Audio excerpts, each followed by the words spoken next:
In my 40-plus years practicing as an architect, I've witnessed huge changes in how we design and build our homes. Materials and building technology have advanced and evolved dramatically in this time, which has completely changed the possibilities of what a home can be. As an architect, my interest has always been in ecologically sustainable housing that would last indefinitely. There's an expectation today that houses should be grand and individually expressive, with a focus on space and light. That's important, but in my opinion, almost all houses built until now are not fit for the 21st century. We need to start paying attention to how our homes are built, not just the aesthetics or the amount of space and light we create, but the performance of the building materials we use in the construction and the energy the house will consume in its lifetime to keep us warm, healthy and draft-free into the future. In this episode, I'll be looking at new developments in Ireland's construction industry and also discovering how we can adapt our existing housing stock to save on energy costs.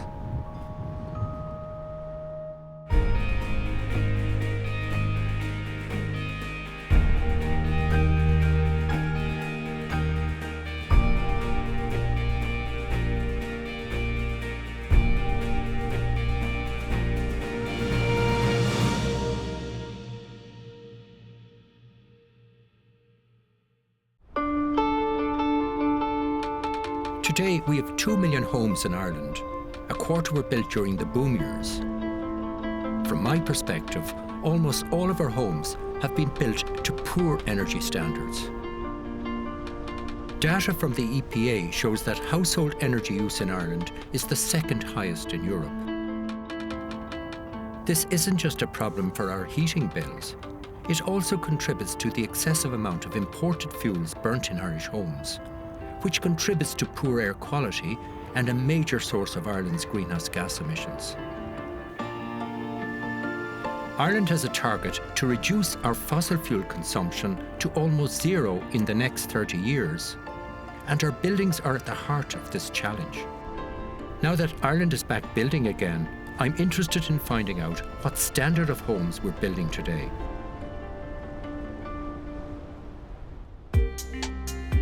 Madeira Oaks in Enniscorthy is Ireland's first ever housing development of affordable super-efficient homes. These houses are built to the Passive House standard, which are certified to extremely high levels of insulation and air tightness. The Passive House standard is one type of construction that typically achieves an A or better on the Building Energy Rating scale. I'm really interested in finding out what it takes to reach this standard of construction.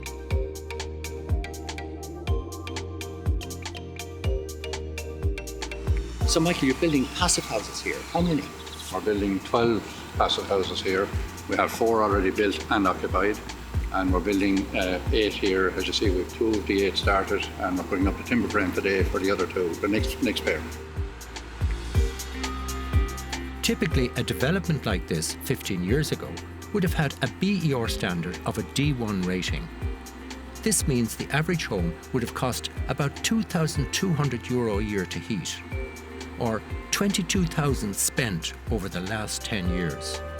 Today, the minimum standard for new builds is an A3, which costs about €600 a year to heat.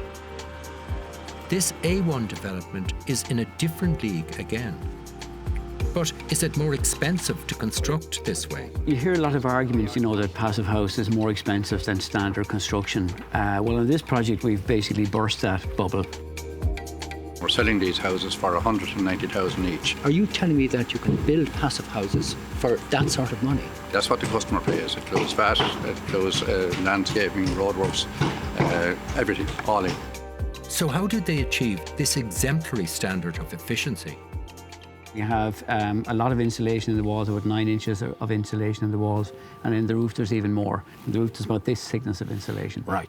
So we've got a really heavily insulated floor. How much? The U value of this floor is it's less than 0.1 watts per metre. So really it's, good. Yeah, it's about that thickness of insulation, dense foam insulation. 30 centimetres. Yeah. One of the special things about Passive House is the air tightness as well. So it's completely sealed up. So these buildings are 20 times more airtight than your normal new build construction. 20 times? 20 times more airtight. Drafts are a thing of the past. Just can't happen because they're so well sealed up. And one of the ways we can achieve that is with fairly new products on the market. This is a new air tightness board, for example, this green board that we see behind us here.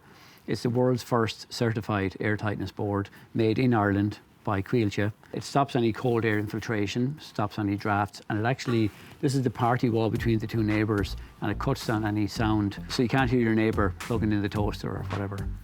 With this exceptional level of air tightness, there's a requirement for mechanical ventilation.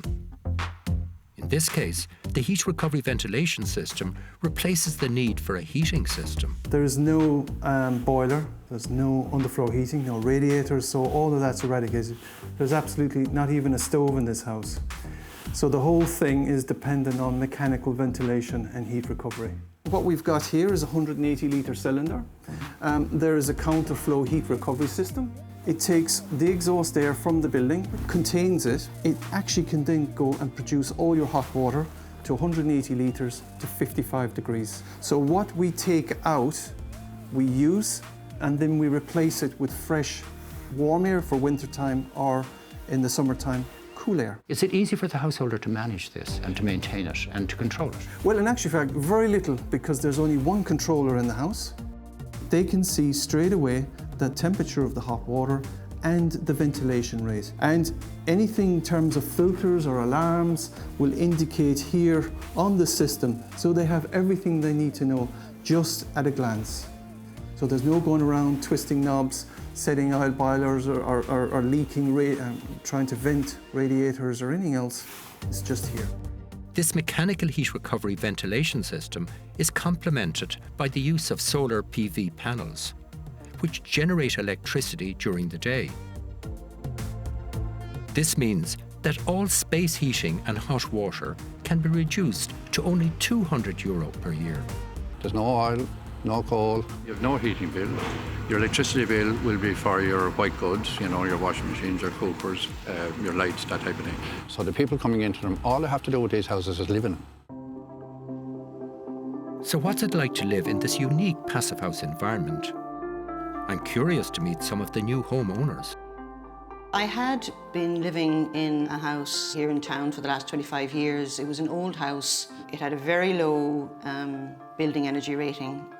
What was only it? E2. E2, E2, oh God. yeah. So I was faced with the prospect of either having to upgrade that house or maybe see what else was on offer in the area. Now, I didn't know a huge amount about passive houses. And so I read up as much as I could about them, and the more I read, the more the idea appealed to me. And how long are you living here? I'm living here 6 months now. I moved in last April, so it's really only the last couple of weeks that it's gotten cold here, but the temperatures in the house are still very comfortable. While Monica made the move to avoid the cost of upgrading an older house, her neighbour Dorothy chose her passive house for health reasons. What was your last house like? It was only 10 years old. I had a big garden, but I just found that I couldn't do it any longer, so I moved in here.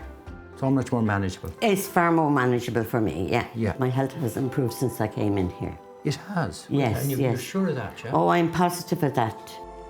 I know when the sun's shining, I do all the washing and tumble drying. Right, so when the solar is It's working working, well, I work with the solar. right, you work with the solar. That's a great idea.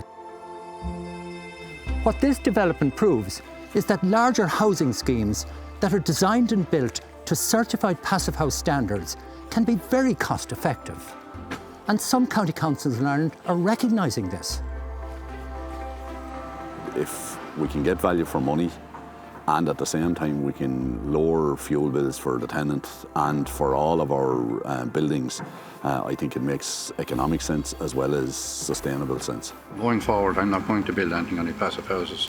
It is actually as cheap or cheaper to build passive houses, provided you do them right. We're coming out of a recession now where we haven't had a lot of construction, and now we're starting to ramp up again. And I think this project here, you know, puts down a serious marker. You know, if we want to create the next generation of houses, this is really where we should be going. It's great to see contractors now building very low energy houses in Ireland.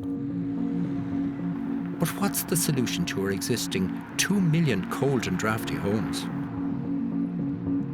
To get an idea of the nature of the challenge, I spoke to building energy expert Michael Hanratty. We carried out a study on the whole stock of the north side of the city. There's 130,000 apartments and houses on the north side of the city, 300,000 people living there.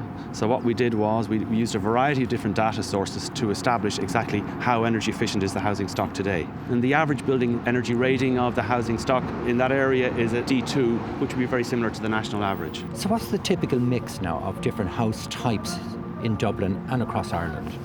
Well, Duncan, in the north side, we again very representative of the rest of the country. So, from the city centre, we have local authority housing blocks, which would have actually been built. Some of them originally in the 1930s, and then all the way through, particularly to the 1980s. In the inner city, you would have had quite a lot of apartment buildings, starting in the 1980s, 1990s, and then, of course, you have the red bricks in the inner city, right back from the Georgian times.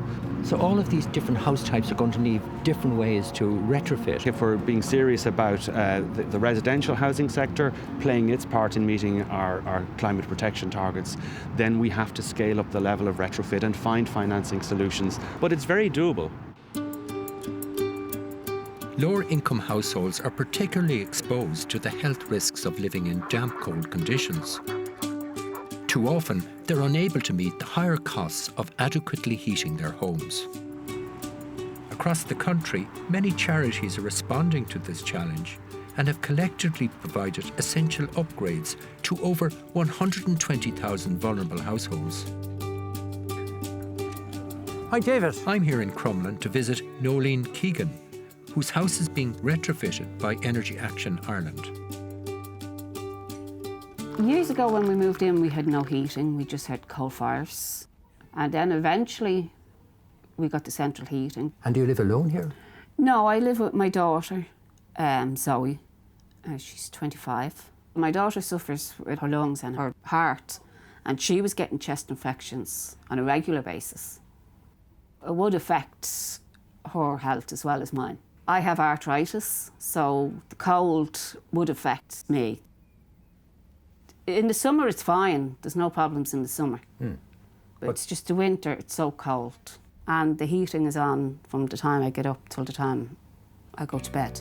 If you switch the heating off, the house would go cold instantly. Okay. So, for a very health poorly. reason... There was no insulation. There was no insulation. Insulation was never heard of when this house was built, so it's losing a massive amount of heat, mostly through the walls and roof, which means the energy bills are very high. I do get a household allowance. Fuel allowance. A fuel allowance. So That helps. Yeah, that helps. You get that every month. You just have to do it. If the bill comes in, you pay the bill, and you have to have the heating. Today what we're doing for Nolene is we're installing attic insulation. There was only 50mm existing there, so we're bringing it up to 300mm. We're installing some roof ventilation as well as part of this. We're insulating the walls for her as well. She has an 80mm empty cavity there, which we're filling up. We're installing wall ventilation as well, and we're installing some mechanical extract ventilation as well, one in the bathroom and one in the kitchen. Lucky she's a cavity, double leaf wall here. Yeah, she's very lucky, especially in this part of Dublin, which most of the houses here would be solid concrete. So Nice. she's very lucky that she can have this done. At least you can do that. We can do something for the wall. Otherwise, you'd be looking at externally insulating the house, which is a lot higher cost, as you know. Absolutely, a lot more work, but it's very good to do it. While working with limited resources, charities like Energy Action try to meet the basic needs of as many households as possible. They're bringing this house up to a D from an F rating. It's not the perfect solution, but Nolene and her daughter will see significant savings and improved living standards into the future. Are you looking forward to now the results of this work? I'm hoping now that the house is done, that it will be more comfortable. And people like Nolene now, when you do work for them, how do they feel about it afterwards? The feedback we get from people when we call back out, either to do an inspection on the house after the work has been done, is great. We do get a great response from homeowners from after the work that we've carried out. There are over 300,000 households in Ireland defined as in fuel poverty. Many are living in homes impossible for them to heat, which has a devastating impact on the occupants' health. But with the problem of this scale, I feel that there could be more that could be done. Simon McGuinness is one of Ireland's foremost expert architects specialising in low-energy design and technology. He believes that this situation is so critical that it demands an urgent response. But in doing so, it offers many opportunities. There are 10,000 families in these apartments. It represents 50% of the social housing stock of the city. People in these small ground floor apartments are spending a fortune on trying to keep warm. The concrete is completely uninsulated. The floors will sweat with condensation. We have the best external air quality in Europe, and we have some of the highest rates of bronchial disease, of pneumonias, of all of that kind of stuff, which is all a symptom of poor indoor air quality. So our buildings are killing us. We can actually set up an industry in Ireland to retrofit these. And let's start with this one, because we've got 10,000 identical units to do. And the money is there now. The European Union has announced 23 billion in funding for exactly this kind of projects. And we've just got to get on with the task. And there's a big education issue required, because the people that are going to be doing this work just don't have the skills yet. For the Irish building sector to respond to the challenge of upgrading our homes, we need to get the finance models right. But we also need to develop the skills to do it. Ecological Building Systems in Atboy is one of the few material suppliers offering skills training for building professionals. In Ireland, we have over 1.5 million buildings that require serious energy retrofits, 300,000 of which are solid stone walls, which have barely any insulation. So the existing buildings present huge challenges technically to reach a low energy standard. So the training is crucial to ensure architects can design buildings with the appropriate materials, and then the builders can execute and install materials correctly. Very important that we upskill as soon as possible so that we avoid having to retrofit our retrofits a decade down the line. There are 2,500 architects in the country that need to take this training. There are about 10,000 engineers that need to take this training. There's no way short of it. If they're doing this kind of work, they need a new skill set. Otherwise, they will make mistakes. They will make buildings unhealthy. There are clearly significant employment opportunities in this area, but we have to get it right. So what does it take to retrofit a home for the 21st century? I'm off to see a deep energy retrofit of an existing house, where the homeowner went the extra mile to get the best standard possible. So obviously the energy performance of this is extremely good. It is. It went from a BER G to an A3. A G rating? Yeah. And I mean, presumably it was like this house here, It was exactly like that house. Yeah. So you can see the amount of insulation on the front there. We put external wall insulation, 150 mil there. And the only place you see it really is at that step between the neighbour and our project. Yeah. One of the requirements would be a continuity of insulation. So it's important to get insulation from the bottom to the top and then across the roof. But our main aim at the front of the house was to make sure, even though we were doing quite a lot to the house, that it would tie in with the neighbourhood. Okay. And you'd barely notice.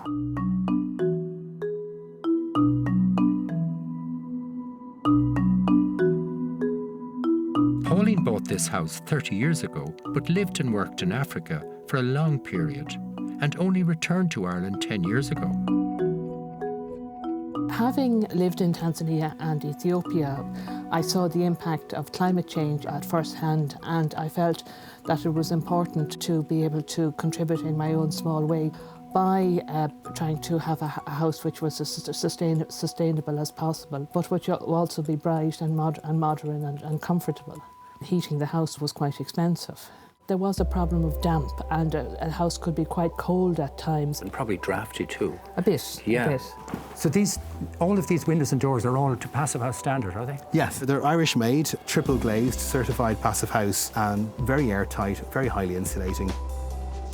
So have you solar collectors also, Joseph? Yes, we do. We've about 3 square metres at the back of the house, facing south-west. So this is thermal solar for hot water, basically? For hot water, exactly. And we've a super insulated, possibly even more important than the solar panels, to be honest, is that we have a very high performance cylinder. So any amount of heat that goes in there from either a gas boiler, any heat source, but including the solar, is stored very, very well for a very long time. So Pauline, did you get any grants for any of this work? But I did get some grants from the Sustainable Energy Authority of Ireland for the external insulation and for the new gas boiler. Over here we've got our combi condensing boiler. We've got the cylinder, which is highly insulated, and it has 2 coils, one for the solar and one for taking heat from the gas boiler. That's then connected back to everything else through extremely well insulated pipes. Pauline, I notice your gas bill here. It's very small. Most of the cost is standing charge. Yes, that's right. For 6 months of the year, I don't need to use the gas boiler at all, so just have to pay the standing charge. So the net result is that for the last 12 months, my total gas bill was just €300.